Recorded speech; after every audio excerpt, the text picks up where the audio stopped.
Hey everybody, welcome back to another episode of the Up North Journal. We are back in the cabin. Back in the cabin. Well, I'm back in the cabin. So, had to make sure Danny had everything plugged in right here. He's been gone for a while. He just wasn't sure exactly what to do here. Right. All right, let's do some sharing. Tim Cius is on board. Dan Yassa, Patrick Cloyd. Hey, what's up everybody? Good evening. Yes, Danny is back in the house. And as always, I'd like to thank our sponsor, Hunter's Blend Coffee. That was very good to have in the UP. You had it at camp, did you? I did. All right, good. I'm glad. You better have had it up there. So you started off your mornings with it, huh? We're going to do a little bit of sharing here before we get going tonight. Yeah. Kip Howell, is it October 1st yet? Nope. I wish. Not yet. I wish it were. Jim Miller's gobbling. Hey, Jim Miller, what's going on? All right, give us just... Whoa! Where are you going? The mic fell. I don't like that. Mike don't like falling. No. There we go. Do a little bit of sharing here and we'll get rocking. So did you have a good trip up north? I did. I tell you what, man, I am wore out. It has been a very, very long week. What's today, the 8th? Today is, I do believe it's the 8th. So I'm going to try to muster up a little bit of energy this for the show here. A 68-hour work week makes one a little bit tired. Right. So how was up north, just generally speaking? It was, well, like we talked about last week, the first couple of days were a little hot. Mm-hmm. But then it kind of got better. Humidity went down a little bit. Got a little more. It was the last morning we were there. It was like 55 degrees out, which was nice. Okay. You get everything all shared up there? You ready to rock? Yeah, I'm ready to go here. Okay, for those on, if you could. Hey, Denny Steiner just joined in. Welcome aboard tonight. If you don't mind, give us a share on Facebook, Twitter, or any other social media that you're using for the show tonight. We'd appreciate it. Don Gibson's checking in from West Virginia. West Virginia.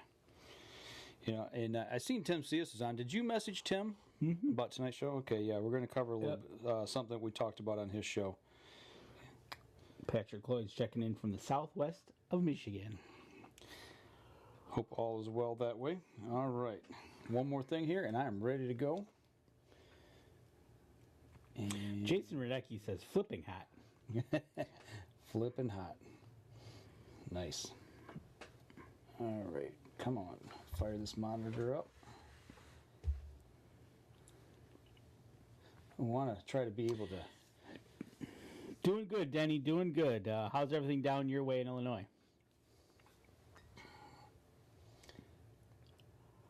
There we go.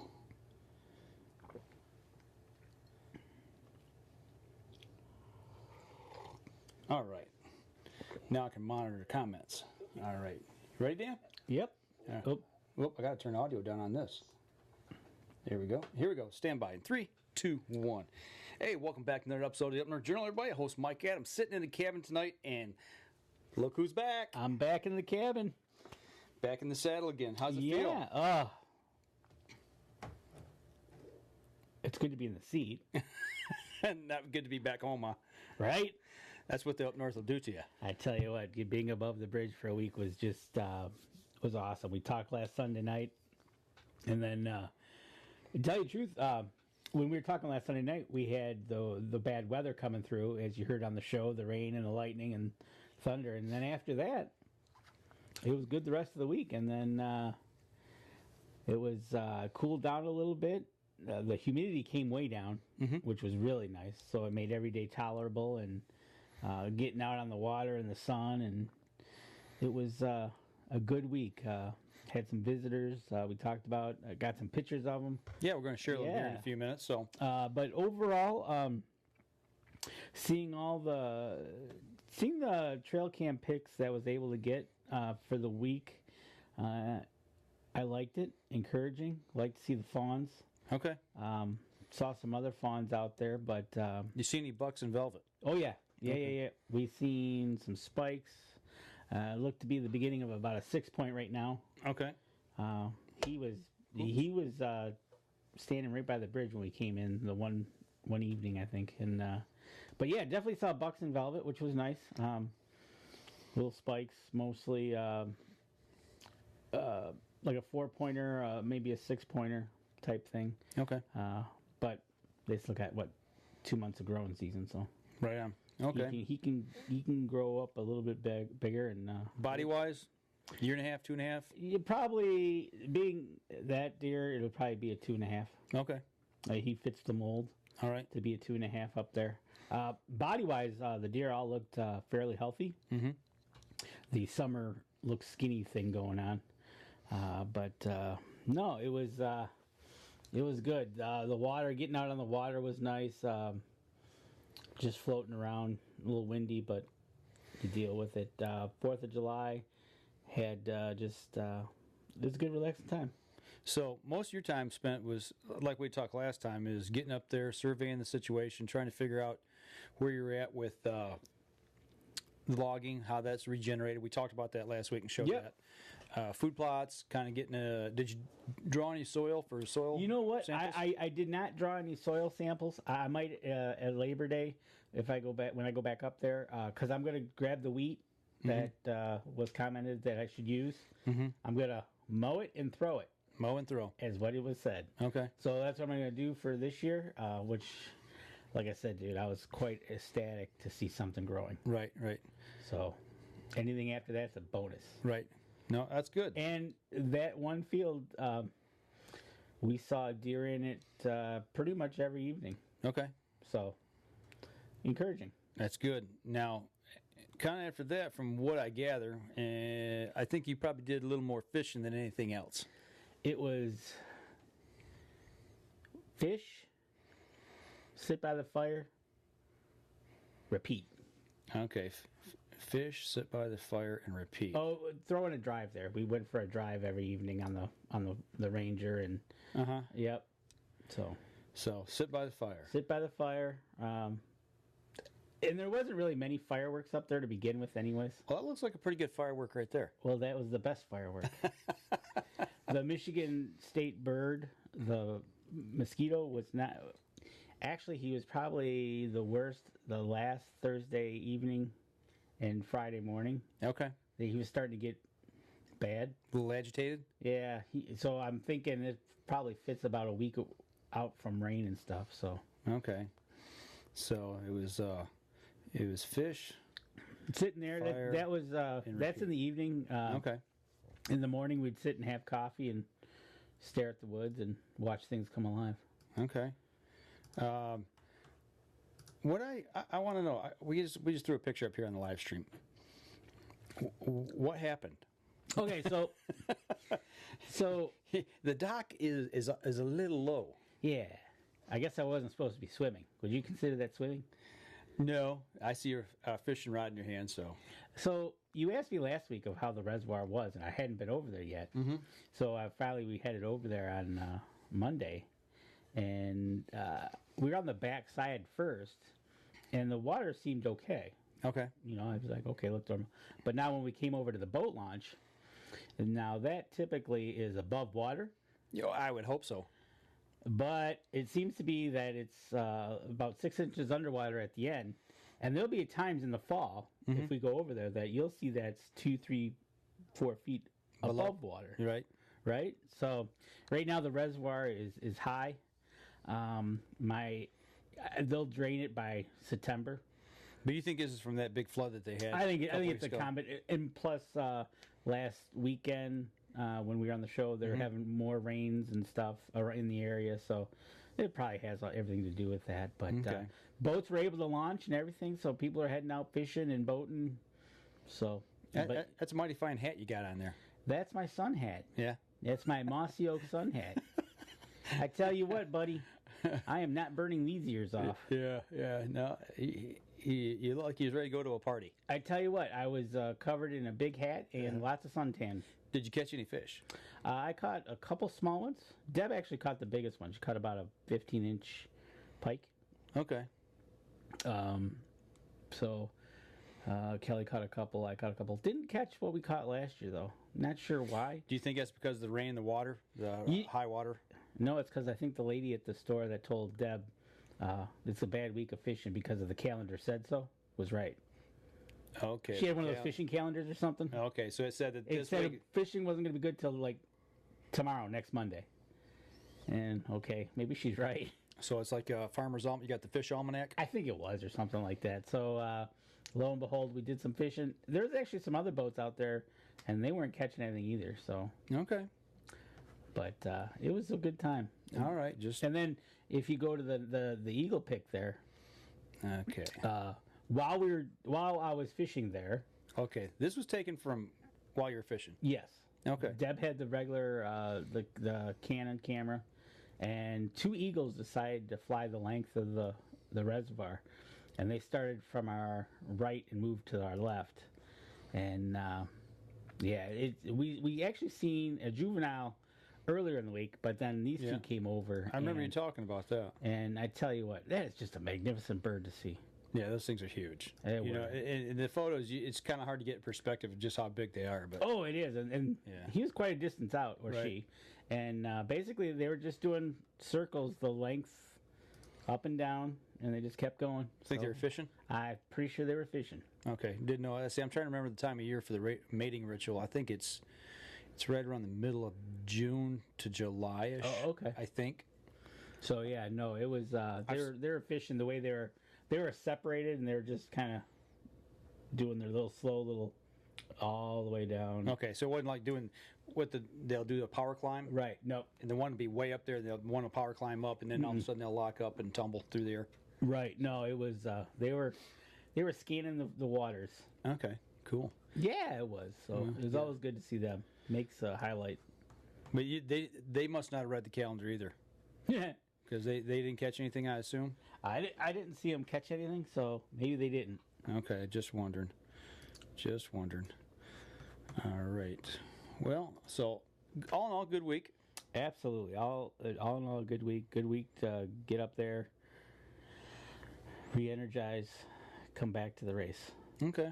You ready to go back to the race? No. Speaking of race, I know we talk about the outdoors, Right. but did you happen to hear about the race last night? I watched it last night. Our local kid, Eric Jones here from Byron, Michigan. I mean, literally a stone's throw the next town over. Absolutely. He won his first race. Won the Firecracker 400 or whatever sponsor it is now, but down in Daytona. So It used to be the Firecracker. yeah, That was for many years. it's still the Firecracker to me. It is. And I tell you what, it was good.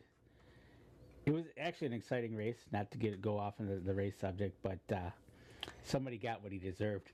Yeah, that's what I kind of heard. Yeah. I kind of heard. I heard bits and pieces of it throughout the night, but I just want to give a quick shout out to the kid. He's just a young kid, man. He's 21, 22, and he's kind of come up fast through the circuit. And actually, I got to do some work last year for one of his sponsors. I followed him around for a day for Reese's Fine Foods or Gourmet Foods or whatever it was. It's Okay. Reese's Supermarket. Yeah. They do the packaged food. And got to follow him around for a day. Back at his hometown, he had a picnic, come home, and they put on a picnic for the whole town. So I got to chase him around, shoot video. Cool. Cool. But big shout out to him. Nice. Very nice. Watching a young man chase his dreams and become successful. Yeah, he did. He won it. It was pretty good. Hey, a quick shout out to Chris Schnur and Lincoln Roan, who are on.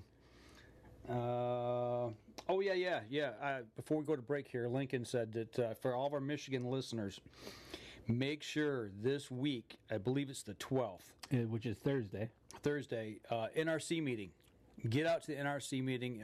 Michigan NRC is going to be making their policy rules for the upcoming deer season in a couple weeks. So this, I believe, is probably the last opportunity for the public to speak directly to them. Because they make it in August. So, and this one is in Lansing. Yep, Thursday in Lansing. Yep, that's what he just said. So make sure if you've got the opportunity to get over there, make your voices be heard. Get in front of that panel, Right. sign up, and get your name in. Absolutely. And I think you have to pre-register for that. Check online if you can, and check that out. any of the Michigan deer hunting forums. If you're not part of the Michigan Deer Hunters, Let Them Go, Let Them Grow, get over there, get to be a part of that. A lot of good information over there as well. And they can hook you up to where you can sign up to get out there and speak and let the NRC know how you feel about these proposed changes that are coming. Yep, and then after that, we'll see what happens. Let the chips fall where they may, and if they fall where they want them, what they've said they're going to do, we will manage our own property and deer accordingly. Exactly. So that's one thing they can't do is stop you from doing that. So exactly. But Billy Hoffman landed last night. I don't want to hear about it. He just came back from Hawaii. So then he went jealous. and shot in the state championships with a 6-hour jet lag, and needless to say, he's not a champ.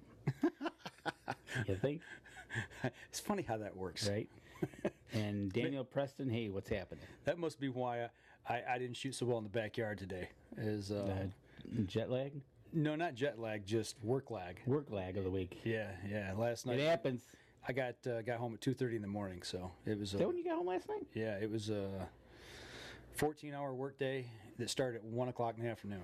So, yeah, it makes for a long day. But I'll tell you what. Why don't we go ahead and take our first break, and when we come back, you got a few more pictures here. You'd like just to got show. a few more to wrap up the week. Some interesting things that are off the camera. So, all right, we're going to step outside, folks, real quick, and take a break. We'll be right back after this.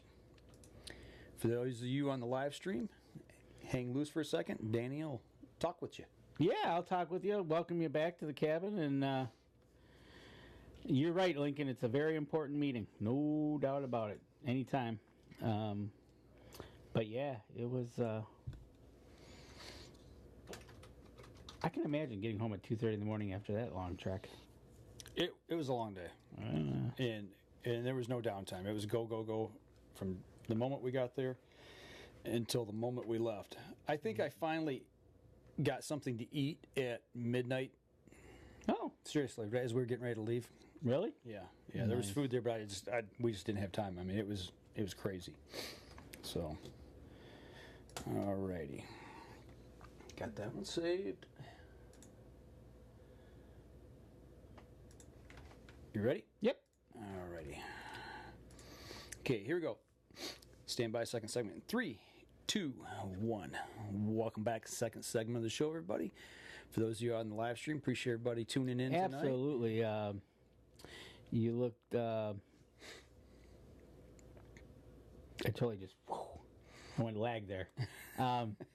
Yeah, tuning in to the live stream, joining us on the live stream. If you're listening to us on the podcast, hope you're enjoying it. And if you missed this episode tonight on Facebook, we'll repost it on Wednesday this week on YouTube. It'll be back to normal on YouTube on Wednesday. Right on. So absolutely, get out there. Billy Hoffman's asking, Dan, have you guys looked into any cellular cams for up north? Yeah, well, it'd be nice if you could get signal. Signal is the issue. Signal strength is the issue. Right. We've talked about it a little bit here on the show. Working with some guys, we're trying to put together a little something. And let me just say that they're working on things that will work kind of like Wi-Fi. Right. And we talked about that, and we've talked about it often. Yeah. It's just like Wi-Fi, you got to be so close to the hotspot, right? Yep. They're still working and trying to develop this technology. And that's about all I can say about it right now. Yeah, but exactly. They're actively working on it. If you look at our property, and as far as signal strengths go, you go from no signal to decent signal, which would be up in the hardwoods. Now, what that can do for a camera, I'm not sure. The only problem I would have probably is it might grow legs. Mm-hmm. Mm-hmm. Like, I got 4 cameras out right now that I was like... Really? You're up there, you're worried about somebody taking them? I had a 2-man tree stand walk off. Really? Yep. Wow. So, it wouldn't surprise me. But then again, here in Michigan, we call them absentee landowners. You don't live on the property. Yep. And being that we live downstate, for me, it's 2.5 hour drive to camp. For you, it's even further. 8 hours. So, I try to get to camp at least once a month in the downtimes. And actually, I haven't been to camp since middle of May, late May, I believe. So it's been a month and a half, almost 2 months since I've been to camp. Yeah, things can happen if you're not there. I one year went up there. I bought a brand new 2-man stand. Me and Kelly were going to hunt out of it. We put it up. We hunted out of it. I unbuckled it just to relax it for the year, and following year came back and Gone. went looking for it. And I looked at Kelly, and she looked at me. And I said, "This was the tree, right?" Because I remember that stump. And Right. oh yeah, it was gone. I'm like, oh, That's sad. That's sad. you're right, Billy. Bears eat cameras up there too. First camera I ever had was an old Moultrie. And actually, it's here in the cabin somewhere over there. Okay. I'll dig it out one day. I think it's over there. If it's not over there, it's out in the garage. But this thing was like literally, this big. This would have been in The M60. It's about this big. Takes D's. Yep. M60. It would have been like 1999, 2000, 2001, somewhere right in there. First bear hunt I did. Bought that camera, put the camera out, strapped it to a tree, went back to get pictures. A week or two later, camera's gone. I'm like, okay. And we're hunting off of a creek. I mean, the creek wasn't any wider than this table right here, and, about that deep.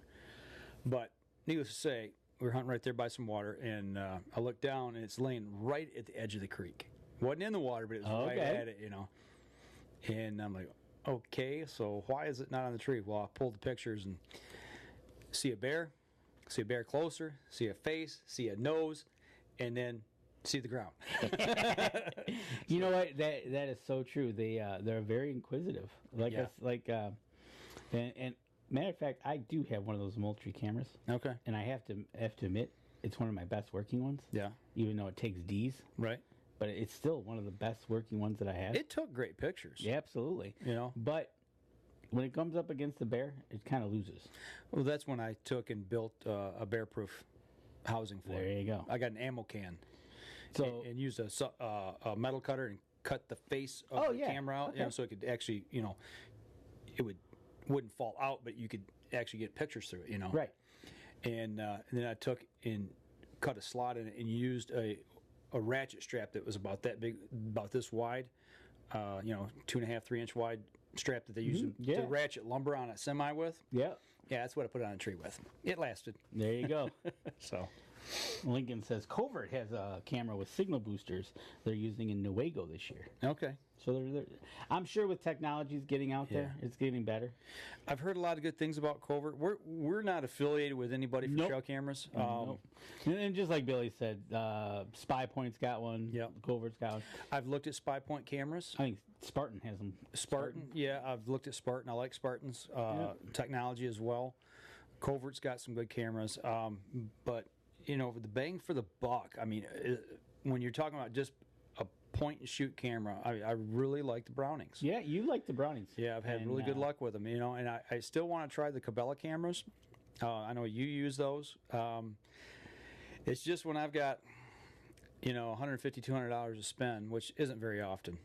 And that's comparable, the Cabelas to the Browning, and I'm just like, I know Danny likes these, but I know the Brownings work. Exactly. And it's always that tug of war of which one do I want to buy. Yep. You just got to go out and. But you started with the Cabela's. I got 3 Cabela's. I got 2 black flash, 1 white flash. The thing I like about that with the Cabela's is the fact if something goes wrong, you take it back. Lifetime warranty. You better believe it. That's what I'm waiting for. If I need to, I'm going to take it back and get the lifetime warranty, and that's one of the things that's one of the selling points. Right. So I had my first Browning go down. It's been in the field 4 years. Okay. 4 seasons I've had it out, and I generally put mine out in March or April, 1st of May, and I let them run until December. I really should let them run all year, but I just don't. Something I need to try to do and leave a couple out, just see how they last through the winter. But I leave them out quite a bit, and like I said, we had the first one go down, and then that same year we bought 3 for camp, and one of those went down. So out of that first batch, we've had 2 of them go, and they went at the same time. There you go. So, but yeah. So speaking of bears, speaking of bears, I decided to pull. So I put up some cameras, and I was pulling them every 2 days. And lo and behold, one of my fields, this little guy came in, and this looks like the guy that visited camp. He looked about the same size. Just a little feller. Yeah. He came into camp. I could tell the paws are his dead giveaway. They're right. The one I was feet away from, looking out the window at the cabin. Yeah, they had the same kind of paws. Okay, I was like, okay, that's probably him, because he was actually on the north side of the property when he came into this camera area. And I like this picture right here. The one looking at the camera, going to take a picture of me. Yeah. The one that I didn't send you, that besides that, right? See that tree in the background, a little bit to the left? Yeah. Well, there's a picture of him laying right there. Okay. So he came and ate and went and laid down. Laid down. Okay. So, now, is this a clearing that we've seen before? This is off to the side of that clearing. Okay. If I would be standing in the clearing. Okay. And I face the camera. I put the camera to the back of the sun, so I don't get the sun in the camera. Gotcha. Yep. So, and there's this perfect stump that I put on some minerals, and then I added a mineral block as I left this year. Okay. So something ate the stump and was eating it, and it's probably raccoon. Okay. Got a picture of him too, but then So then that was across the north side of the property, and then a mere 50 yards from the camp was this guy. Okay. He's a much bigger bear. Yeah. And this is 10 o'clock in the morning. So I figured we were probably standing at camp talking, and he was maybe 50 yards away down the trail eating some corn. Okay, so now this is on a trail camera. Yep. I forgot because I zoomed into these pictures a little bit, and I thought that this had the trail camera tags on the bottom. Yeah, and this is 10 o'clock in the morning, and he came in and was just surveying the situation, and, he didn't go far. He just decided, you know what, I'm just going to sit down and eat. Mm-hmm. And, but yeah, that's a pretty decent-sized bear. I liked, if I had I don't know how tough it would be to get him. But well, right there looks like a pretty good shot. Well, yeah, that'd be a good shot. So with so is that one. Yeah, if you're where the camera's at. So, and there again, that right there is where I did put some. I put some seed down there, and some of it came up. I don't know exactly all of it came up. It was my smorgasbord field where I just had leftover of just about all the seed that I had, and okay. Other seed, and I just threw it out. So if it grew, it grew. Yeah, you asked me before we went on the show, looking at that one there, how big I thought he was, and I was like, 200, 225 maybe. It's, typical Michigan black bear. And good indicator is the ears. Yeah, exactly. That was the first tip off. And his ears stick up quite a bit. So I don't think he's not a big bear. I think that's the best picture I got, I think, of him facing, where he kind of showed you that his ears are on the small side to his head. Right. And that's a pretty good indication. It's like, okay, he's a decent bear that I would not want to run into. Yeah. And I know he was not the one in camp. Yeah. So so this is about the average size you see up at your place generally, or do you have? Do you got any 400 or 500 pound bears? The two big bears that I've seen, this one and the one in 2014, are about this size. Okay. And the other two that I've seen, the little bear and the cub that I jumped, were on the smaller side. But these are the two big bears. This is probably the biggest bear I've seen on the property. Okay. Yeah, we typically see a lot of this size at our place, of that size. But we've seen them much bigger too. Right, and I imagine if I set up a bear site, we probably could get some more. I would definitely move it from where it's at. Right now, he's kind of that's out in the open. Yeah, there's definitely some better spots I'd pick. And matter of fact, we had lasagna one night.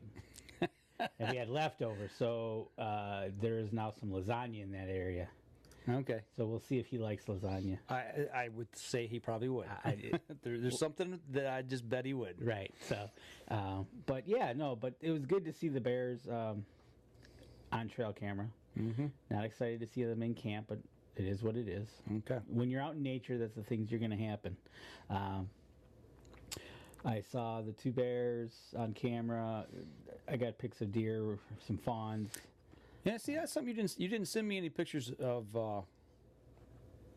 the deer. Yeah, no, it's just, you're hiding them.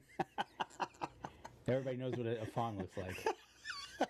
Not too many people get up and close with a person with a bear. Well, you should have sent some fawn pictures. And the one picture I do have of the bear is the little guy. You could see his ear in the first picture, and I almost thought that would have been the time we lost the camera, but he didn't pay attention to it, I guess. Oh, okay. I did see. Yeah, there was one picture I didn't transfer over. Right, and that was his ear. That was an ear. Okay. I was like, oh.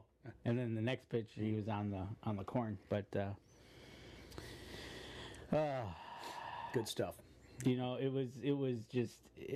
I tell you what, it's just a week up there when you see bald eagles, bears, deer. Mm-hmm. Listening to grouse drum. Mm-hmm.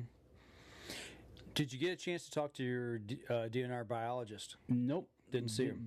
Didn't see him in town, and I didn't go to town much. It was kind of nice. It was just hit and miss. Actually, went up to the little store, got some ice cream. Did you bring some back for the bear? No, I made sure I ate it before I got it back to the bear. Well, I tell you what, we're going to step outside here, take our second break. We're bumping up on it here, so we'll step outside. We'll be right back after this. Those of you on the live stream, hang on. Tom Gensel says, good to hear a talk show without Judge Watt. Thanks. No, we won't get into politics here, Tim. We'll get into deer politics. That's about it. But you know what? No. There isn't too much judging here.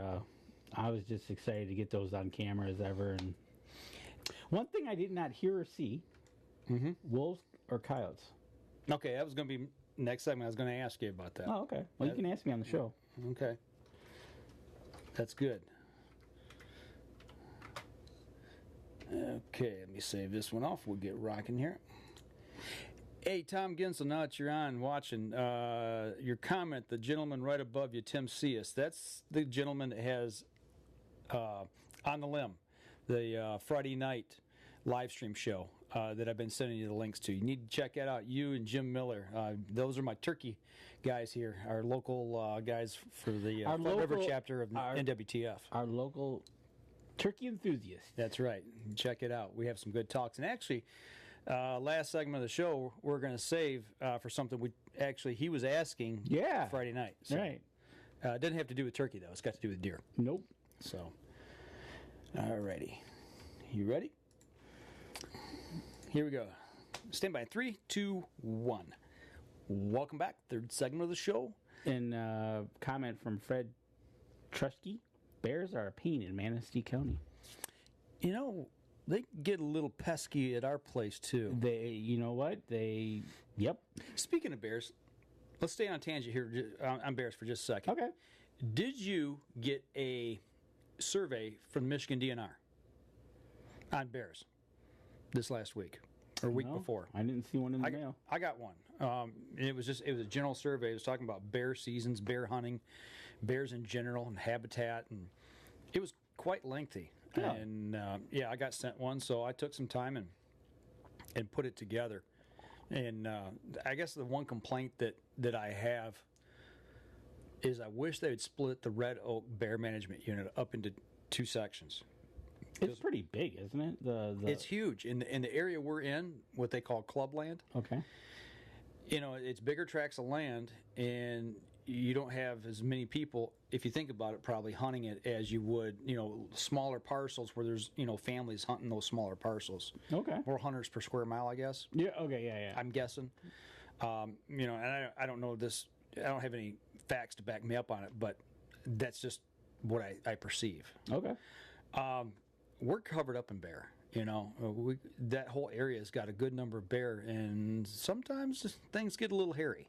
Well, you got some. I know you got a big garbage bin out there, and I'm sure. Yeah. That's like here bear. Well, there's a gentleman that's part of our co-op that lives, well, as a crow flies, it's probably a mile and a half, 2 miles at the most, but it takes 10 miles to get there. You got to go up and around and back around. But he has to take his front end loader and put the bucket down on the dumpster every night, or the bear gets in it and throws everything out. So, yeah, they've learned. Yeah, well, that's the thing. They'll know where to go. Yeah, and they'll keep coming back. But that's the one thing I guess that I complained, made known is it takes us about 10 years now to draw a tag. It's a highly coveted area. It's kind of ironic that it takes you that long to get a bear tag, but yet you got that many bear. Right. So. Yeah, and part of it was, do we want to see bear habitat improved in the southern part of the state, so bears will start to migrate south? I don't care one way or the other. I know people down here don't want to see them. Probably. I was gonna say, why? Yeah, I don't know. See, that's I didn't. They had a whole section of questions on that, and I was wondering what their was it this week, past week, or was it earlier? When the thing come out? Yeah, it came in the mail. No, it was an email. Oh no, I didn't get one. Let me see if I can find it. Because why would you pose a question? I don't know. Why would you want to bring I thought it was bear interesting that they brought that into up. a more populated area? I don't know. You're asking for trouble. It's a good question. That kind of worries me. Hey, look at Tom Gensel's been listening to Tim Cius, and he's a hoot, and he's ready for a snipe hunt. Tim Cius, I got a taker for a snipe hunt for you. See, and he's ready. He says, "Come on down." But anyways, that's an interesting. Why would I'm trying to find it here. It just goes to. It was on Monday. They sent this out Monday. Yeah, it says. Let me see. Let me just read that's kind of intro to it. I don't know. Why would you even ask the question? I don't know. Because when we get a bear to come down south, anyways, it's all over the news. Right. Share your opinions on future bear management. Michigan's home to an estimated 12,000 adult black bear. To guide bear management throughout the state, the DNR, with assistance from tribes and many other are interested in maintaining a healthy black bear population. They developed the state's first bear management plan in 2009, and I thought that seems a little late. It wasn't until 2009 that they developed a management plan. I was surprised at that. It seems awful late. That's what they said. Well, it depends, I guess, what you consider plan. And now the DNR is working to revise a plan and is encouraging the public for help. A questionnaire, and I got the link to it here, has been developed to capture opinions, which will be accepted until July 31st, 2018. The plan we have been operating under for almost 10 years has been a great tool. And the DNR specialist, Kevin Swanson, we want to make sure that the plan is still meeting the state and other needs, or determine if changes are needed to ensure thriving bear population for future generations. So what they're saying is basically, they're asking their opinion. What do you think? Do you want to see them more in the south? They're probably looking for an answer. Yeah. Well, they said the current plan's objectives include the one that they're going under now: maintaining a sustainable bear population, providing hunting opportunities, and minimizing bear-related conflicts. Right. So But yeah, that's their questionnaire. I'll send it to you. But yep, you got to keep those bears in check. That's for sure. Or just like you said, you get a big dumpster like that. That's just like a buffet. Right. So would I mind seeing a bear down this way? Yeah, I don't know. I guess I'd feel different if they were here. I don't know. Well, I'm used to seeing them up north. Look what we have now. We got coyotes in the area. Yeah. And we hear stories about little dogs and cats getting taken, or somebody seeing a coyote in the wrong spot. One thing I didn't hear this week was coyotes or wolves. You didn't hear any up at the place? Didn't hear any, and I was out there. I wasn't out there tracks? too late. Or scat? No, I didn't see anything actually. There was a couple tracks that might have been coyote. But no, didn't hear anything. It was, and think about that. What if the wolf population came down here? Yeah. I think a lot more of them get shot. Oh, yeah, you know it. So, but no, it was quiet on that front, which seeing the fawns, but seeing the bears, I don't know if there was enough food and the fawns got through the predators. Mm-hmm. So that was all right. Okay. Fred says they're protecting too many bears in the Baldwin unit. Yeah, and I feel the same thing over in Red Oak as well. Just at least from my perspective at our place. Right. That's really the only perspective I have. And if it takes 11, was it 13 points to get yours or 10? 10? Yeah, I've got 11 now. I just chose. Well, you and I, we talked about doing a bear hunt this year, but it didn't pan out right. timing wise. So if you cost and everything, going by points and everything, and Ron Moses says Yotes and Fenton. Yep. I hear him. I had him run through the backyard. It's just there's every once in a while I'll catch one darting through the woods, and you can tell. Yep. Well, I was out in the back field here last week sometime. Earlier in the week, I was out doing some shooting, duffed an arrow, and went through my backstop. So when it goes through the backstop, I got to go into the field and look behind. And there was a big coyote scat pile. Okay. And it had fur in it. So it wasn't a dog. Right. It was coyote. It was a coyote. There's no tracks because there was grass and stuff. Couldn't see a track, but I've seen enough coyote scat to know it was coyote. And I'm like, haven't heard any here in a long while, but it's like, okay, so he's prowling around, and I don't know if it's a mom out searching for fawns, because that's great fawning cover behind my house. Oh, absolutely. That whole area back there. Oh my gosh, yeah. I don't know if she was out, prowling if it was a female, for pups, to drag back to the den. We've heard stories about that and seen trail cam photos. Everybody's got them, right? Of that happening. So, yeah, no, it's. I'm glad to see the fawns that I did. So that means they got past the initial bear thing. Right. Okay. And do you typically see like late drop fawns at your place? Sometimes we do. Yeah, it's every once in a while we'll catch a really small one. Do you ever see fawns like at the very beginning of bow season with spots? Still with spots? Not typically. Okay. Not up there. So you don't get like that third rut. No, I don't think we do. I think they're picked off by then. Okay. I think they. I don't think I've seen anything with spots in October. Okay. I got a trail cam photo of them at our place. And we talked about that on Friday night with Tim and the third rut and how that works but up at our place it's survival of the fittest, obviously, and I don't know if everybody gets bred. That's the thing. Okay. Which would surprise me if they didn't, with the amount of spikes that I had last year. Okay. But then again, I don't know what the predation takes. So how much predation takes place? Right. Okay. So, well, I'll tell you what, you want to save everything here for the last segment? Yeah, absolutely. Okay. Anything else on the trip that was earth-shattering, exciting?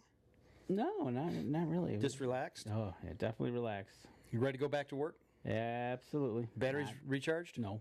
You're not ready to go back to work? No. Okay. No. Oh, Ron Moses was late coming to the show because he was chowing down on prime rib.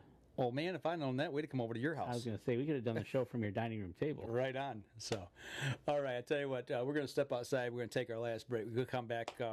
We're going to talk a little bit about some deer management that we talked about with a friend on Friday night. And expand on that maybe just a little bit. So, we're going to step outside. We'll be right back after this. All right. Mark Storks is watching. He is over, he would be northwest of Mayo, Lewiston. Okay, yeah, I know what it's at. Is that still the Red Oak area? I don't know if it goes down that far or not. I don't know where. Okay.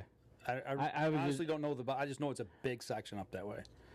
Yeah, I was just wondering if he has a bear problem there too. So, Mark, if you're still listening, and do you got a bear problem? Andy Eberhard just joined the show. Hey, Andy, what's going on? All right, you ready? Here we Ron Moses says, I remember tons of late fawns and all grays 25 years ago. Here we go. Stand by. 3, 2, 1. Welcome back. Last segment of the show. Last segment of the show. Good to have you back in the seat. I'm glad to be back in the seat. Although I was ready to bring somebody else in for you last week. I know you were, but... I had Tim Cia sitting on the sidelines waiting. That's what I heard. He was ready on pins and needles. He was waiting for the go. He was there warming up, man, throwing passes. He's put me in, coach. I'm ready.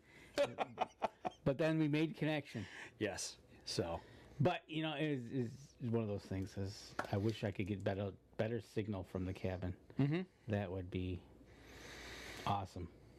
It's going to be interesting this year. I'm going to have a couple times I'm going to be up north for extended period.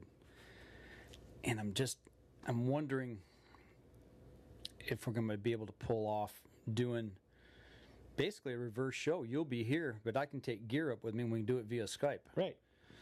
And you'll be in the Danny cabin.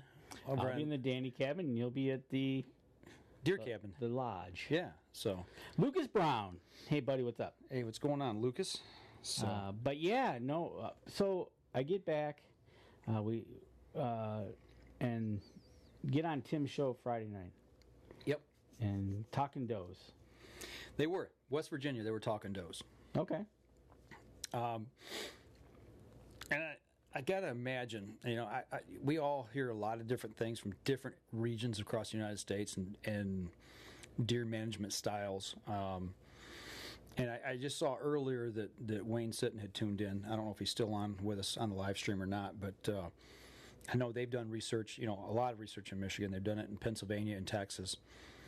And it's all kind of pretty much the same basic information, you know, as far as deer management and buck to doe ratios and, you know, the ruts and the fawning and all that kind of stuff. And, you know. So, like you said, the fawning, but the fawning part of it, you got to go back to the fall. Right. Go back to the rut, go back to your buck to doe ratios. And that's what they were talking about on Tim's show, On the Limb, which is Friday nights at 8 o'clock, 8 to 9 o'clock. He live streams over On the Limb. Go to Facebook. Yep. Check out his Facebook page, On the Limb. And they were talking about, you know, the rut there in West Virginia and talking about, you know, seeing a second rut when the second rut kicks in, or seeing fawns, you know, fawns being bred in that second or late rut. And so, excuse me, I kind of threw in my 2 cents worth, you know. Well, it was your 2 cents worth, but it was also who it was. You originally, as you know, we learned this stuff from the people. You know, we've learned it from Dr. James Kroll and Wayne and Luke sitting here in Michigan, and we've learned it from QDMA and the things that we've learned and studied on. And getting back to the buck to doe ratios, if you know, if it's a skew, you've got more does than you need, more, you know, than really the habitat and the herd can sustain. Exactly. And then you get extended ruts. Yes, and you mention his name and he shows up, by the way. Luke Sitton showed up. Hey, Luke, what's going on? And, so, Luke, correct me here as we're talking if I've got some of this wrong. Right. So, you know, it all starts with that. And one thing QDMA has mentioned was, hey, Michigan, you're not shooting enough. You don't shoot enough does. Right. You're not shooting enough does.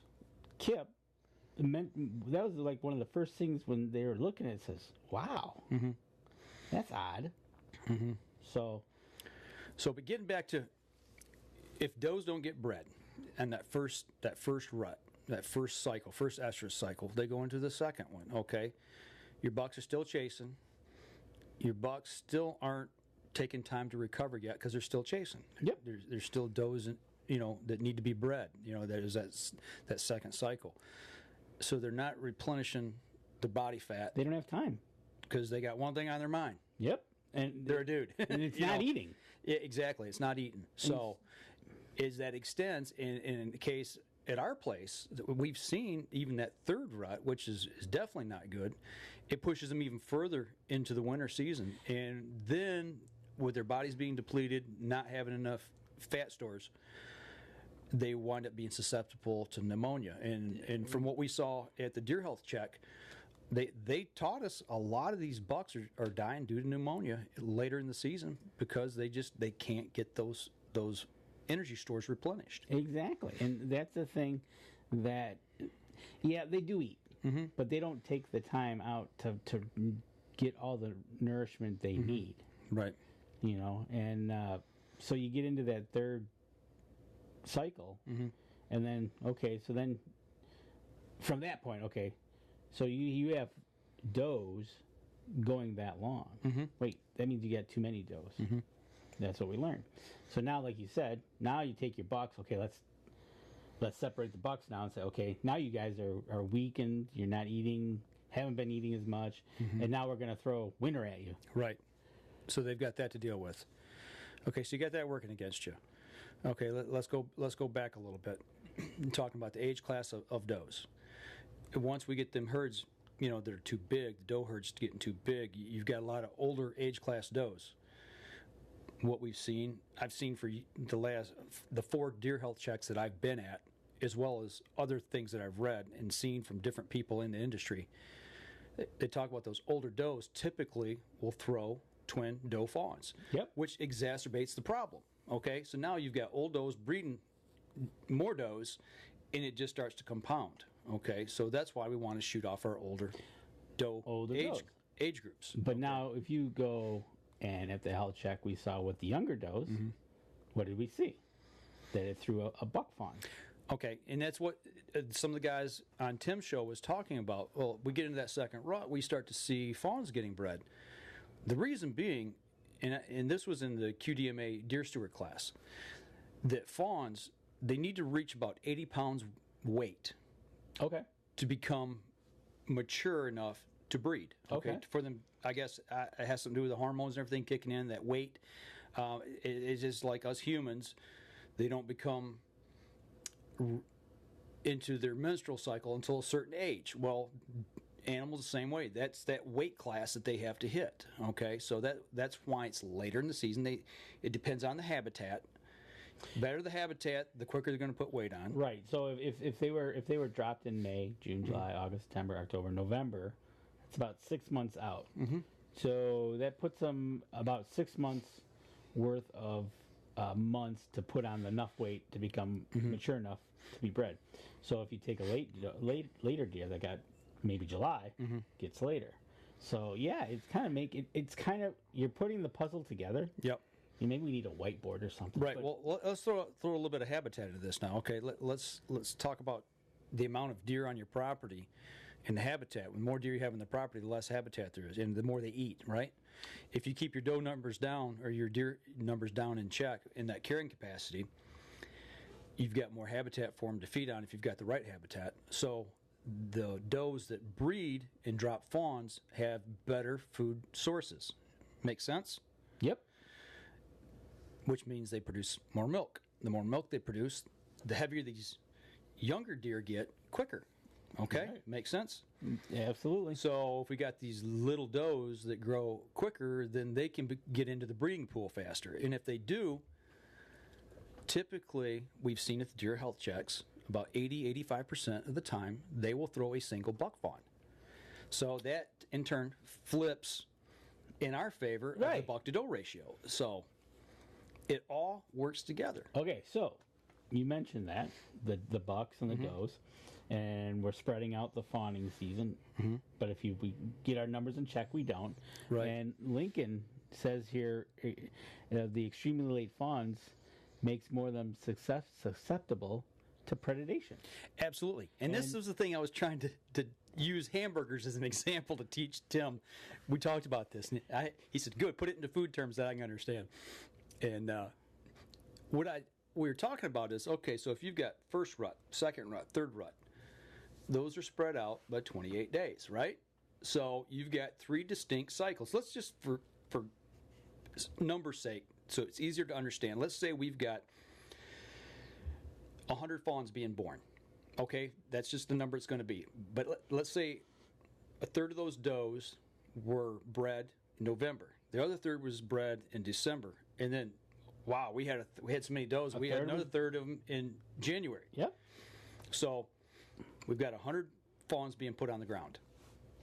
Instead of putting 100 fawns on the ground in late May, all at once, we've got let's just say 33, 33, and 33. Now, if I come to you and I've got 33 hamburgers and I say, you've got a month to eat these, and in another month I'm going to give you 33 more. And that's one a day, right? Yeah, it's one a day. Basically, I'm just going to sit there and have one a day. Okay. Make it last to June. So now, I mean, not that coyotes are really working that way, but I'm just talking about predation in general. But if I come out and say, here's 100 hamburgers and I need you to eat them, you're not going to be able to eat all 100 of them. So your survival rate is going to be greater. Right, exactly. And that's the thing. If we were to say, okay, all you predators, you have the month of June or May. That's it. And that's it. Mm-hmm. But if I take them and split them up and trickle them out over time, they're more susceptible to being for predation. Plus, knowing that the predators will stick around, right? So then the way they are is they're going to go where the food's at. So if you cut the food off June 1st, they're out of there. Okay, getting back to the milk. Wayne Sitton just chimed in. He's got something here. He says, milk production is based on amount of intake. Quality of milk is based on quality of habitat. Better, higher fat content of milk produces better body fat and growth on fawns. So people miss the milk versus milk quality equation. Okay, makes sense to me. The intake's one thing, but it's like, I guess, eating a bunch of candy or eating your vegetables. Right. So having the right habitat. The right habitat, is according to Wayne, produces quality. And we had a video that he did for me when we were at camp last time back in May. We showed one night here, and he talked about what's out in the forest versus what's on the food plot, and that really opened my eyes to the fact of a food plot reducing predation by keeping the does closer to the food source. When you have a food plot, there's more usable food, quality food there. Remember the hula hoop? The hula hoop. Versus being out in the forest where there's less of it. You know, and he was saying it would take, he threw that hula hoop out in the middle of the forest and he found, I think it was 9 things in that hula hoop that there was 9 things in the hula hoop. And he threw it in a food plot and he said everything in there is what a deer will eat and that'll replenish. Right. Okay. So it'd take 100 to 150 hula hoops out there to equal that one in that field. So if you think about it, she's out there walking around more trying to find that same amount of food. She's away from her fawn longer, and that increases the chance of that fawn. Yeah, absolutely, and that's eaten by a predator. It goes to show you taking care of your habitat is important. And you mentioned that. Mm-hmm. I noticed there was a pine tree by the garage, and the needles, all the ends of the needles were eaten away. At your place? Yep. Okay. Which kind of shocked me, because when you turn around and look and go, there's a whole bunch of food out there. Mm-hmm. But think about it, if they had that late weather we did have, mm-hmm. they're probably panicking a little bit and saying, I got to eat something. Well, up there, that you get your snow stays on a lot longer. Absolutely. Up there in the UP versus where we're at there in the northern Lower Peninsula. Yep. So they kind of shocked me seeing that. That was just like, wow. Now, before we started learning all this stuff, how soon would you have ever paid attention to that? Nope. You know, my cousin Dennis pointed. They goes, hey, look at this. They're eating the ends of the pine tree, and it was right by the door. I was like, yep. So see, spreading the word, and that's what we're trying to do. Spread the word. And I tell you what, the does are smart. Whether they're when we drove up to the house, my cousin's house, the camp, there was a doe laying down right next to the house. The bed, if you put her in that, she was laying up against the cement block. She's staying cool. Okay. Laying in the shade. Right. So then, that was the one day. Next day I come back, and I come down the hill, and he's got a shed that he stores the wood in. Mm-hmm. So I turned my range around, and I came up right in front of that door, and I heard a god-awful commotion. And I look over, there's a doe in the woodshed. And there was one window out the back, uh-huh. and it went out the back. Really? When I first heard the noise, I looked over and all I saw was a butt with legs and wood flying, and I'm like, "Oh my God, what is it?" And then I caught her going. She got through the door, and then she was gone. Come to find out, Dennis goes, "What was that?" I said, "That was a deer." Come to find out, she came back the next day. She was laying on the dirt inside the shed. Staying cool? Staying cool. The second time Dennis surprised her, she didn't go through the window. She came right out at him. Yeah. So, I remember that last time. I'm not going through there again. Right. But that just goes to show you that, they're resilient in what they need to do. Well, at our camp, I was talking with one of my buddies up there who lives up there, and he came in one afternoon, and he looked back. He's got a trailer parked in behind a cabin, and he looked back there. There's 3 fawns under the trailer in the shade. In the shade. Just hanging out in the shade. And I've seen doe quite a few times up at our place. There's a building across the little pond, and there's a little alcove on that front porch, and it's concrete, and they'll lay in that shade on that concrete as well. Yeah, they find places. They know where to go. They know where it's safe and where they can stay cool and stay. It was amazing. It was just, I would never in 100 years think inside the woodshed. Yeah. But I went in there, and you could see where exactly she was laying down, and it was like, wow. Yeah, they are. They're resilient, and they find a place. That's where they go. Yeah, so having a good habitat and maybe making them a house or two would be nice. Absolutely. But, yeah, definitely. And that's why, I got it logged. It was time. It was over 20 years since it was logged. Right. So. And you see what happened. I mean, we showed pictures last week of his place. Yep. And what's going on up there and how quickly it rejuvenated. So it's just what you need to do. And it's just like going back to what Wayne Sitton just said, habitat is key. It's not only the intake, getting the amount of food into them. I mean, you said pine needle. Well, if they fill their stomach full of pine needles, is that good? No. You want to give them what they need to make milk. Yep. And that's one of the things we do about planting food plots. And, I'm learning more about forbs now and natural forbs that they eat and then the deer browse and all that. Trying to put all this together and make it work. It's a big, giant puzzle. It is. It's a lot of work. It's nature's puzzle, and she can throw a wrench in it at any time, whether it be forest fire, flood, snowstorm. It's an amazing thing, and it's one very adaptable animal as far as the bears too. Well, it just shows you how resilient deer really are. Right. They've lived. How many years they've been on this earth. And they still seem to carve out their existence and keep pushing through. And also with a little help of man too, though. Yep. We almost drove them out of here and tried to shoot everything. Yep. I said, hold on, time out. We got to fix that. Yep. So hopefully, as we go to and trying to get that into the people's heads and just trying to educate people. Yep. That's what it's all about. From the Wayne Sittons, Dr. Deere, and learning from Lincoln's them, group, learning from all those people and taking it all in and come up with it and formulate your own opinion. Mm-hmm. But just don't, And before we go tonight, the one thing I want to say, we talked a lot about the beginning of the show about the meeting coming up in Lansing, the NRC meeting. We talked a little bit about deer management here in the last segment of the show, in different groups, and everybody's got an agenda. Let's pull no punches. Everybody's got their own way and methods of wanting to see things done. Right.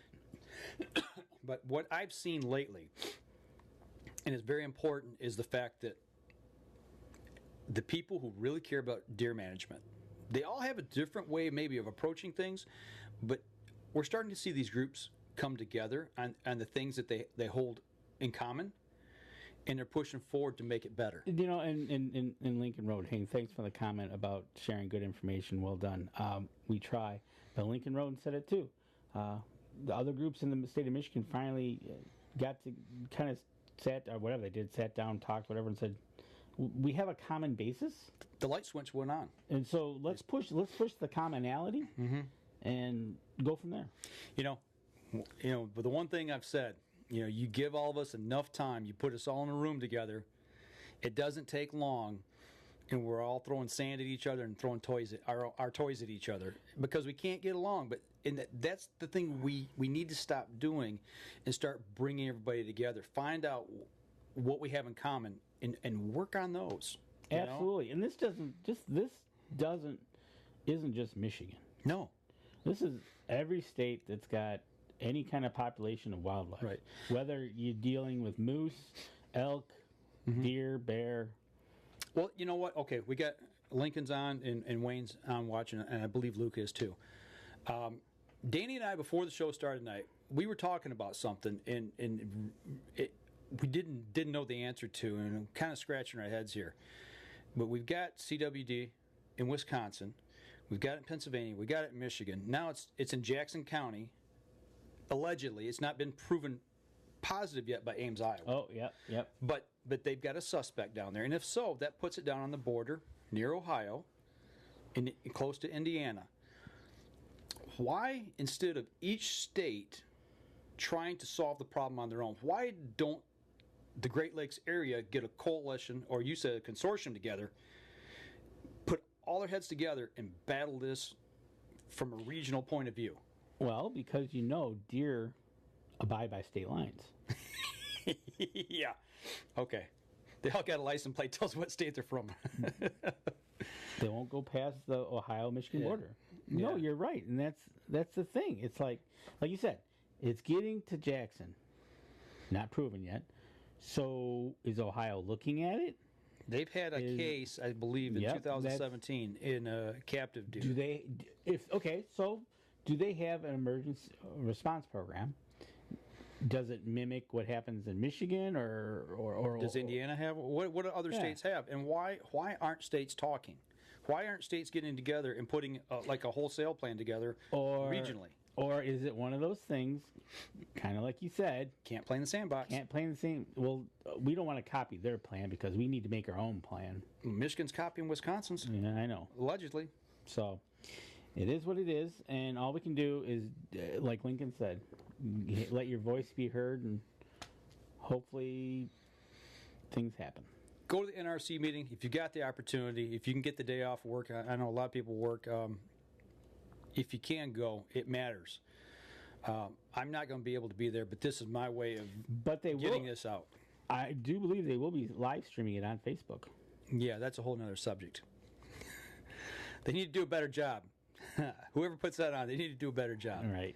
So I know two guys who would do a better job at live streaming that. Right. I think we could talk to those two guys and come up with a plan and make it easier to watch and listen to. Yes. So if that's a word, just saying. But yep. No, it's an interesting thing. Just like the other thing we talked about the grouse in the West Nile.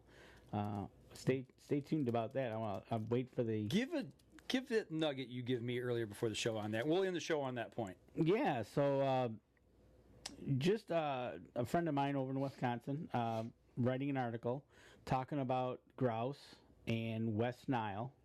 They got a blip of West Nile and a grouse or something of that nature. I don't know the whole details yet because I haven't seen the article. It hasn't come out yet.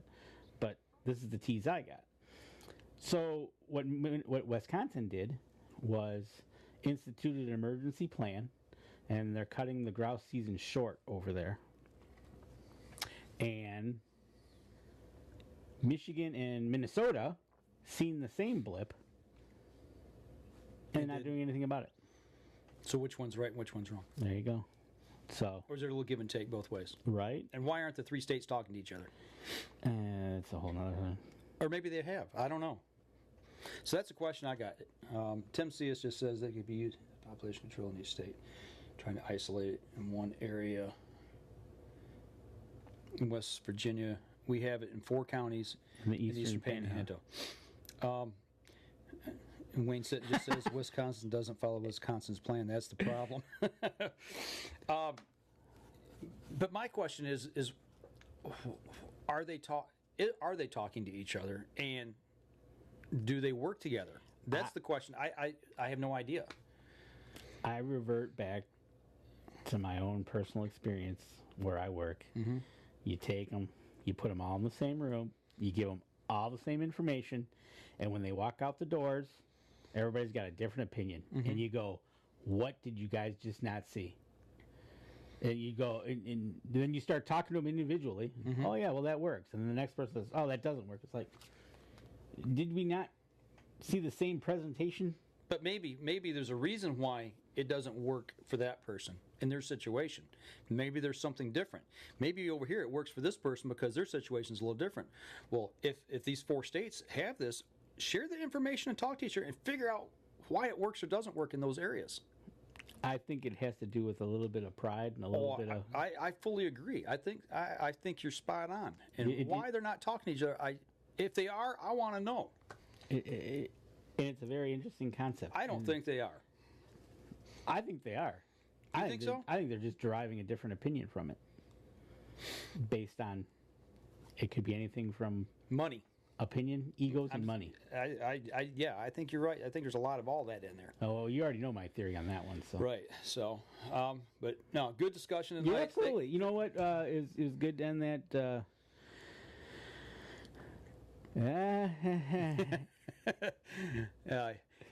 Right.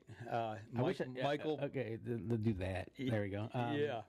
But no, good discussion as always. And you know what? It's just we'll see. Come Thursday, or actually, I think it's August. Thursday's the meeting. Mm-hmm. Then August, I think they draw the line in the sand with what they're going to do. Right. Well, I think there's another private opportunity for co-op leaders.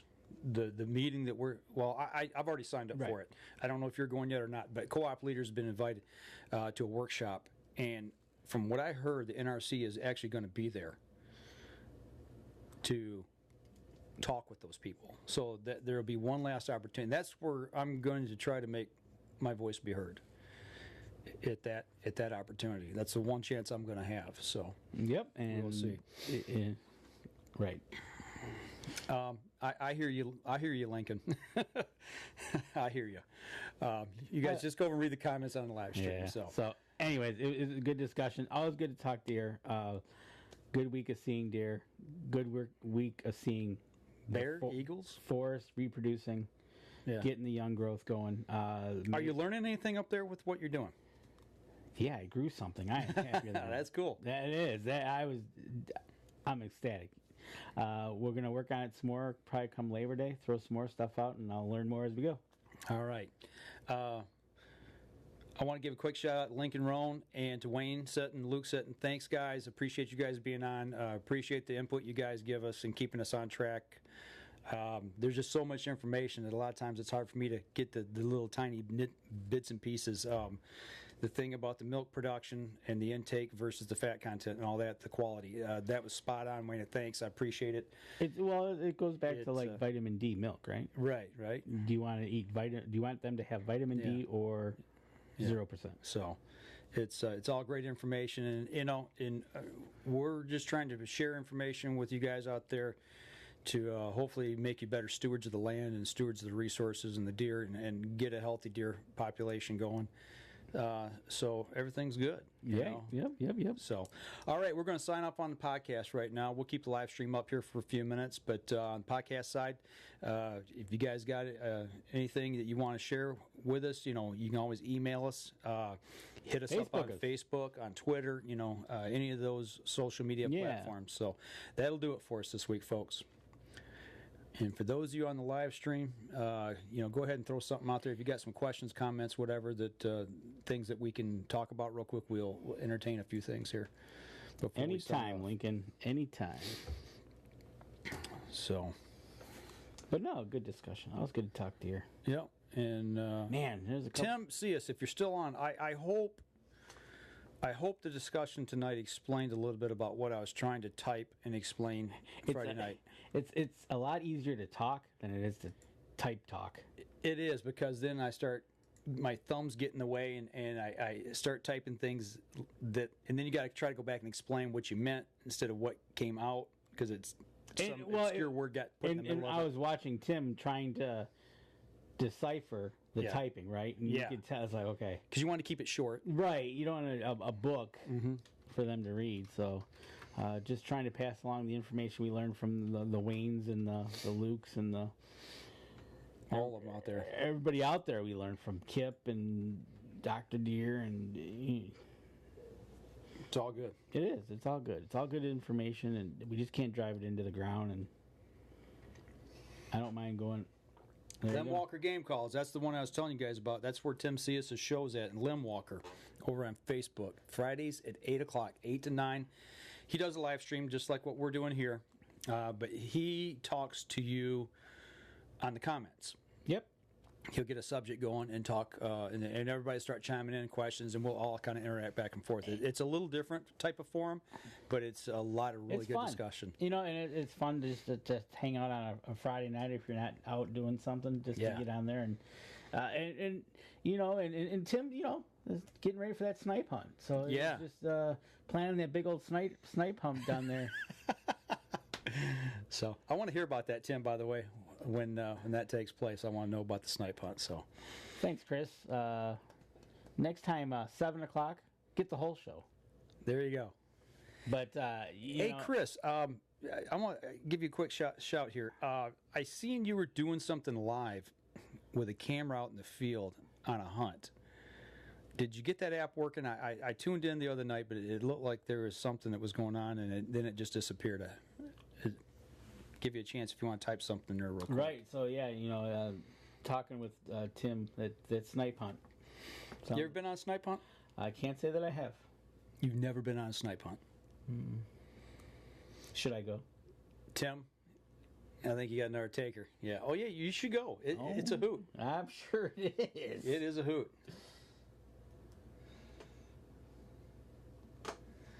Andy says you don't understand all the hatred towards DNR. Andy, it's not that I'm really hating on them. It's just the plan that they're getting ready to put forward is not based on science. A lot of people have talked out against what they're trying to propose, and they want to impose the same thing that they did in Wisconsin back in early 2000s, where they went in and tried to do a wholesale slaughter to eradicate CWD, and it did nothing. It didn't work. It didn't stop the problem from growing. It disenfranchised hunters there. They lost hunters, and we need to keep hunters engaged. There's science that we've learned about through different organizations and different people, different biologists that are all kind of saying the same thing, that the way to attack this is to reduce the number of does and keeping the population in check. And by doing that, it's also going to help with buck dispersal when these young bucks are in the family group when they're first born. That's where the more than likely are obtaining CWD. And then once there's dispersal, they take it down the road to the next family group, and so on and so on and so on. So that's, in a nutshell, real quick, that's kind of the science behind it. And the DNR is wanting to do pretty much what the DNR wants to do. An eradication plan. And you're not going to get hunters in the state of Michigan engaged in that. They're not just going to say, yeah, come in, shoot all of our deer. They can't get them to do mandatory checks when they need to. They said they're only running that X too. Amount of percentage. Right. You know, and while we're talking about this is before you go. Okay. Chris says app is working on and off. Still have a couple glitches. I'm working out. Got to get it working when the coyotes show up. Yeah, that helps. You're right, Chris. When you do, let us know. Shoot me a PM or something like that. We'd love to talk to you about that. If you get it up and running, we'll have you on the show and talk about it. Right, exactly. And I think it's a great idea. But getting back to CWD, you and I have discussed this, and I'm going to throw this out there. I think if you wind up with it in an area that it's not found, theory. Okay, let's say I shoot a deer in Emmett County, which is up near Mackinac. Okay, and this thing looks like it's got CWD. It looks very suspect. What's the incentive for me as a hunter to turn that deer in, have it checked, come back positive, and then in turn the DNR goes hot zone? We're going to come in and we're going to do an eradication plan, and we're going to start smacking deer left and right and thinning that herd down to nothing. What incentive is that for me? And how does that help the deer herd? Because I think that's really what's going to happen with people. If they get to do what they say they're going to do in the core 13 counties, and they go in and smack these deer, what incentive is it for people to go and turn in another one? Right. And there's not. And Lincoln, and I'll go off. You go off that one. I'll go off Okay. this one. Lincoln Roan says they've tried to work with them for decades. Dozens of meetings. They want to partner, but they refuse to partner. Okay, so here's the PR problem that they have. They ask for public input. The public comes in. They give them public input from all the different groups. Here, do this, whatever, $1, $2, $10, I don't know. Whatever group comes in. Then they throw something out to the fact of they did nothing in their recommendations that any of these groups talked about. Right. Nothing. There's no partnership. All you people said this, and we're going to do this, but nothing's connected. No. And you look at and somebody from the outside looks at that and goes, well, why did I even go and talk? Right. You guys didn't, whether it be a baiting issue, whether it be whatever, pick issue. You guys did nothing to help promote it or to help engage the defeat hunters. It, to say we heard you. We heard you, and we're going to do this. If you give the horse a little bit of a carrot, the partnership starts to form a lot better. Yep. Then you start to build trust. But when you get total, we listened to you for 6 meetings in a row, and we're doing nothing what you guys said. Right. Yeah, you got to have a carrot for that horse to plow. You know, if you don't put a carrot in front of him for him to obtain, and you don't keep just dangling it in front of him and keep him going, you got to give him a carrot every now and then. Okay, so Andy Hubbard started. Andy, I don't see how these recommendations would be a slaughter. I've listened to Chad Stewart explain it, and it seems he's saying the same thing. Everyone else is saying difference is perception, I guess. That too. Because that's what happened after the recommendations came out. Everybody freaked out, and all of a sudden they had to have a DNR guy go out on a PR tour and say, that's not exactly what we meant. Okay, so take all the issues off the table. Therein lies the problem. The PR problem for the DNR. They don't have it. Well, I asked a question. They said, no, we really want to see a 15 to 20% reduction in deer population. Then why are we doing all of these added seasons, these extended seasons, and making these tags available for buck, doe, whatever? You know, it's basically a free-for-all. Why are we having a gun season in the middle of bow season? We're opening up all these different seasons for a 15 to 20% reduction in doe herd. How about let's talk the true numbers and what we want to do, and what all these other groups and these biologists have been talking about.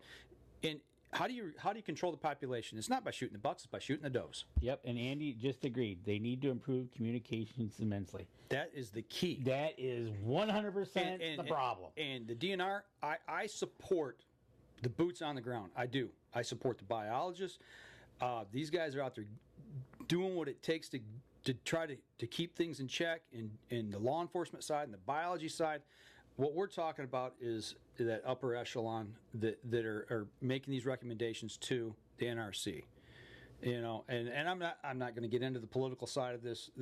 You know, there's agendas there. Oh, absolutely, and that's the problem. You get the Lincoln Roan group. You get other groups. They all go to these meetings. They all do their talking, and then all of a sudden here they come with their recommendations, and it doesn't even touch any of those. So, I guess you're not extending an olive branch, huh?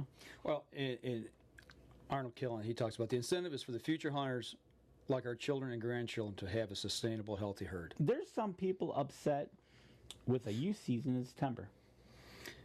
There are. Okay. Or the freedom hunts, or the veteran hunts. You know, the thing is, we're not going to make everybody happy. We understand that, but there's got to be, like I said, the groups are starting to come together. You know, they're all starting to find, okay, what do we have in common? Well, okay, let the DNR get involved with this as well. What is the commonality? We want a healthy, sustained herd. How can we all achieve this?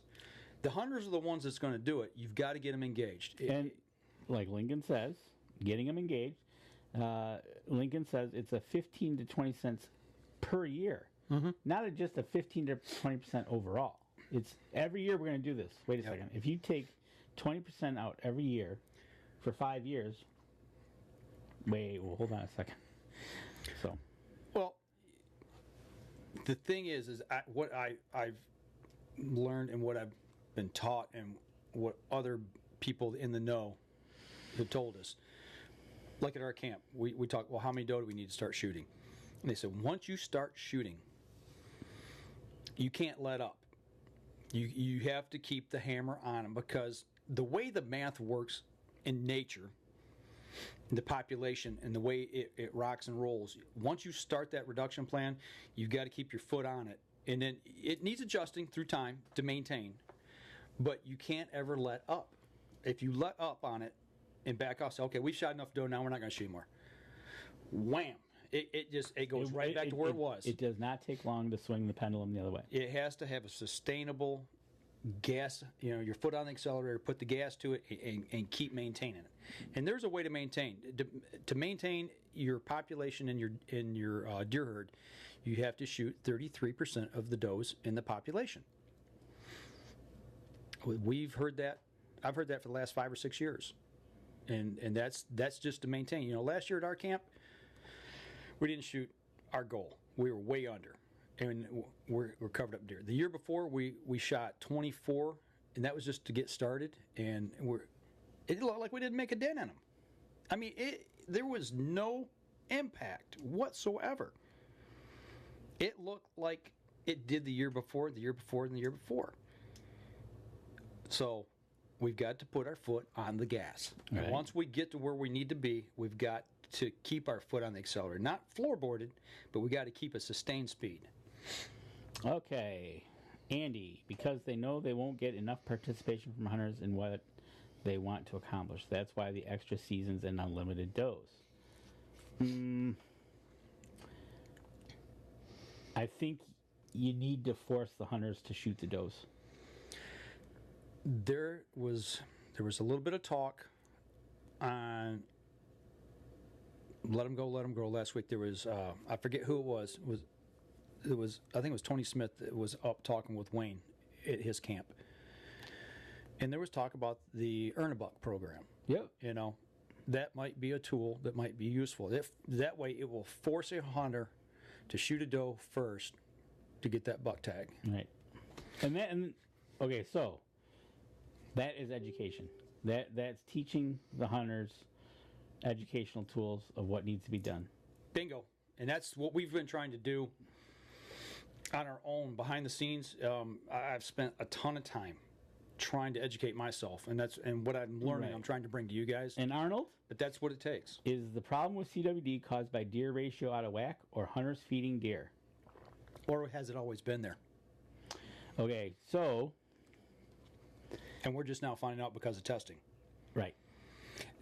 Honestly, I don't know that anybody knows the answer to it. Nobody does.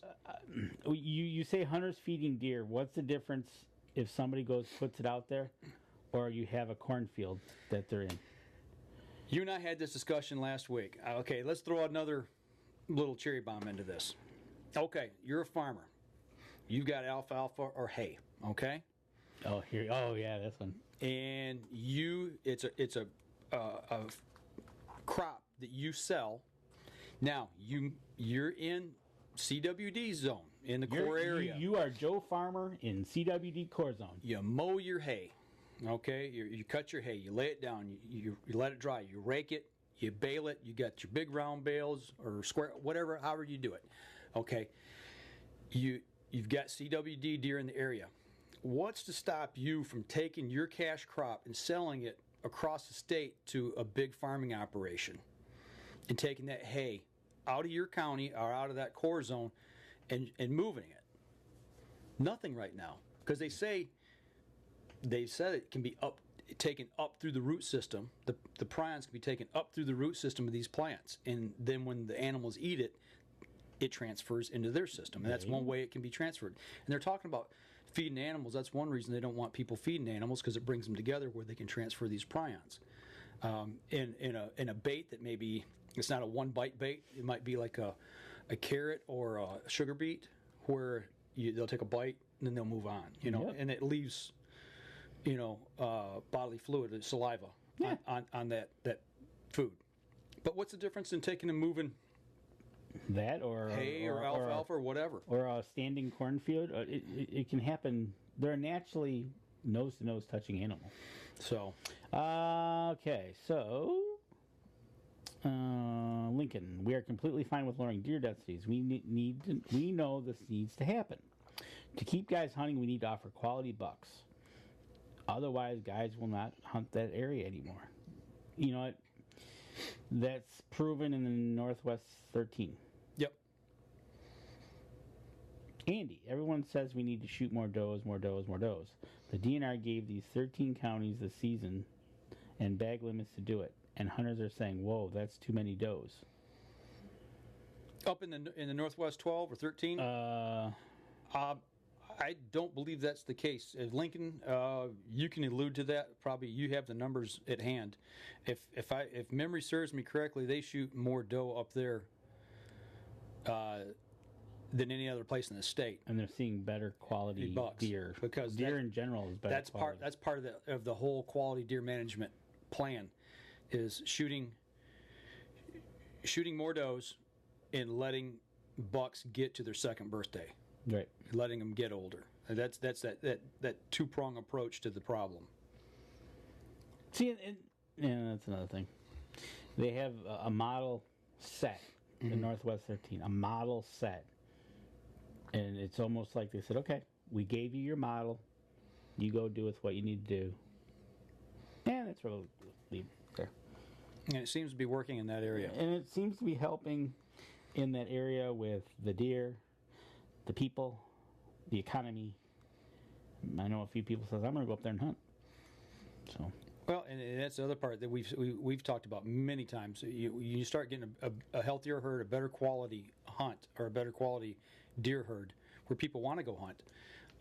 You're going to see increased people going to that area. You're going to see people spending money in that area. You're going to see increased taxes in that area and increased land values. It's a win-win-win-win situation, as opposed to, think about if CWD goes statewide or just in these core areas where it's at right now.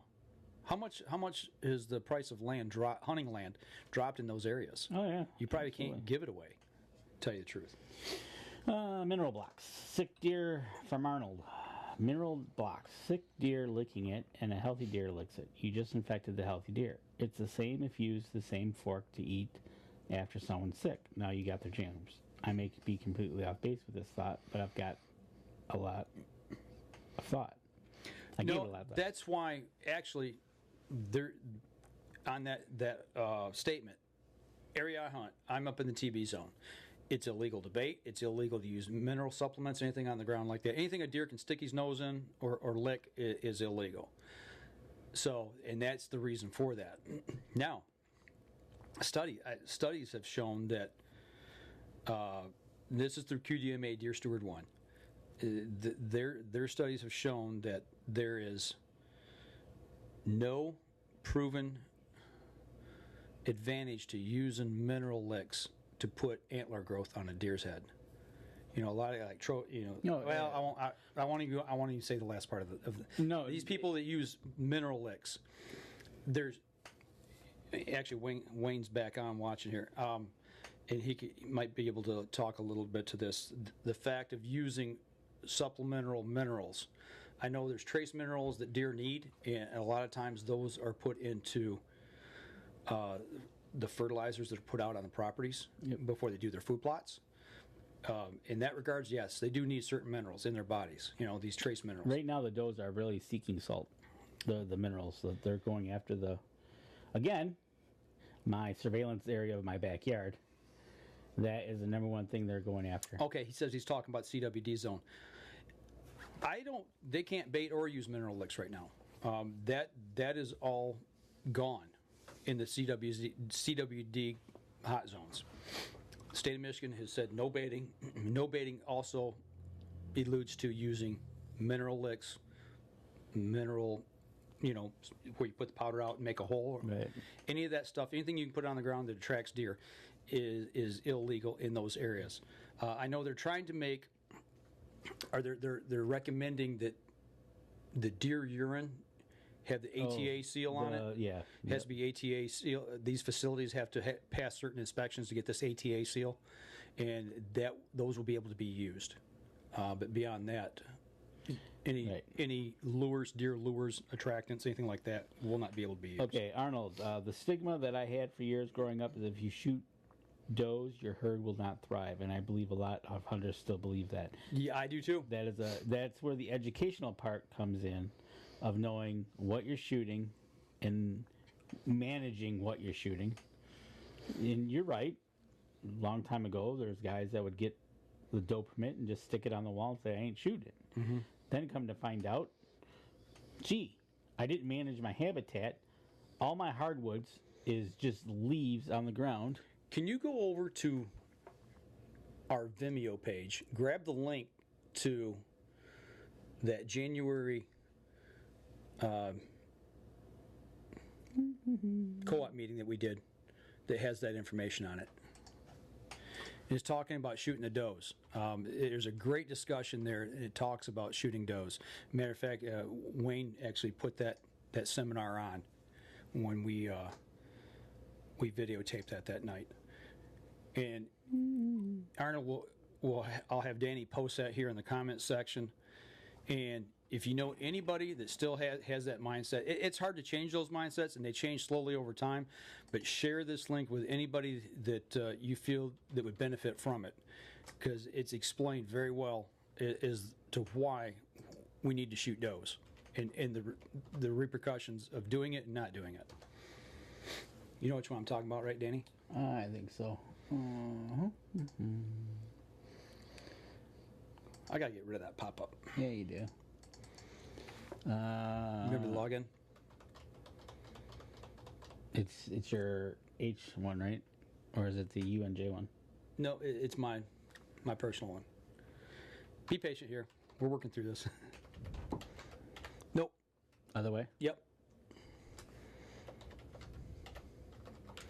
Sorry, but I'm not going to give you guys my logins to my Vimeo. Right. You guys are more than welcome to go over there and watch the videos, but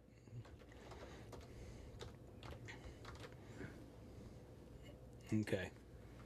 All lowercase. Oh. Starts with a U? Yep. There you go.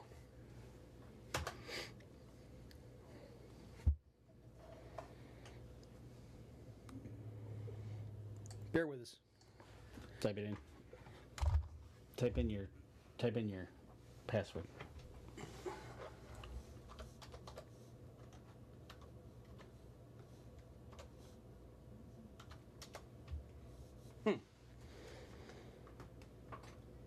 Wait.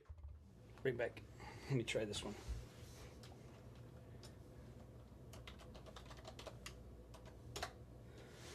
We'll get it to you. It's going to take a second. Yeah, we'll get it to you. I'm typing something wrong. But I will put it in the comments here below. Wayne actually said, salt's bad for deer just like it is for people. I love salt, but not good for me. Amen. I do. I love salt too. Minerals in general have been proven through many studies given free choice in pens that there is no advantage to supplying mineral to your deer. However, I got to expand that there. It's a feel-good thing, and I believe there is benefit to mineral. Instead of having mineral sites, we put a micro pack in the fertilizer so nutrients are available in the food source versus a stump or lick, which certainly can be a disease vector. Yeah, that's just kind of like what we were just talking about. And I believe actually the information that I got, I've heard you say it before, Wayne, and I believe there was a little bit of that in Deer Steward 1. But people believe, like he says, it makes you feel good. Like I'm gonna put a salt lick out, or I'm gonna put a mineral lick out, and people think the mineral, it's gonna make, they need it for antler growing season. It doesn't put an inch of bone on their head. So, actually, you know what? I think I'm gonna try to log on and get that presentation if I can. Be patient with us, folks. Good discussion tonight, guys. Keep it going here. This is the only way that we're going to learn. We've got people in the know that are on here helping. So ask away. Actually, I'm logged in, Danny. I'll get this here for us. No, you're logged in right there. Yep. So I wanna get this link put out. Right there it is.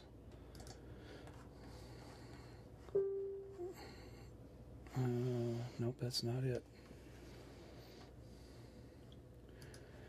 Bear with us, folks.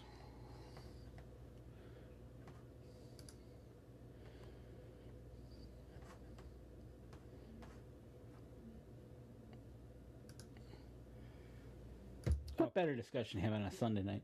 Right? Okay, let's see if this works.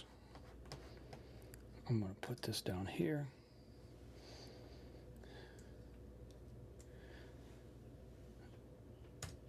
Okay. I believe it was Arnold we were talking to about this. Yeah, actually, I just put in this Vimeo link, the doe harvest presentation. And we talk about, and a lot of times we run into it with older people in our hunting camps. Always said you can't shoot a doe because you're shooting next year's buck. I've heard that said at our deer camp back in the day when we first joined. I don't know how many times, but we've learned it's not true.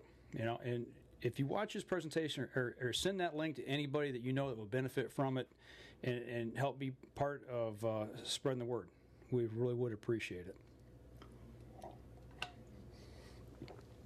Well, I'll tell you what, guys, if there's nothing else, I think we're going to wrap up the live stream. Leave it on that note. Yeah, so. Share the link.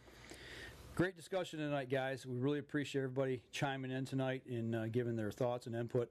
And whether we agree on everything, we all care about deer. And that's the important thing, is that we're talking about this instead of, like I said, you put us all in the room together, we tend to throw our toys at each other in just a few minutes, and then nothing gets done. So that's a true statement. This is the way we solve problems, is by talking, sharing ideas, listening to others.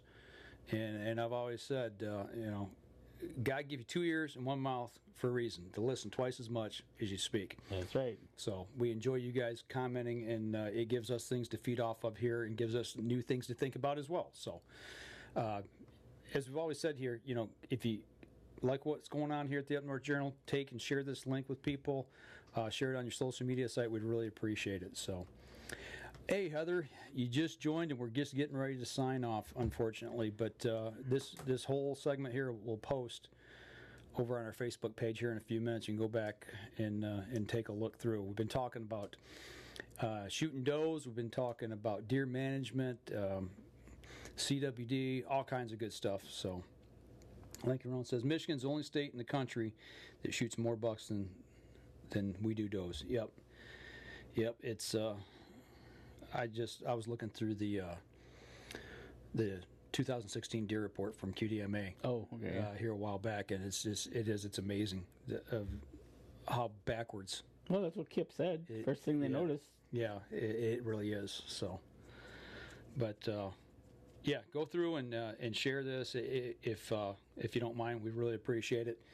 That helps get the word out to other people.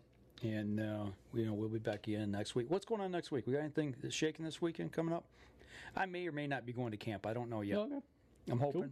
We'll see how work plays out this week. I don't know yet. I might have to work Saturday. Ah, gotcha. All righty. Thank you, folks. Appreciate it. And we'll be back again next week, same time, 7 o'clock Sunday night. And we'll be talking, I'm sure, more about this and other good stuff. Y'all take care, and we'll be back again next week.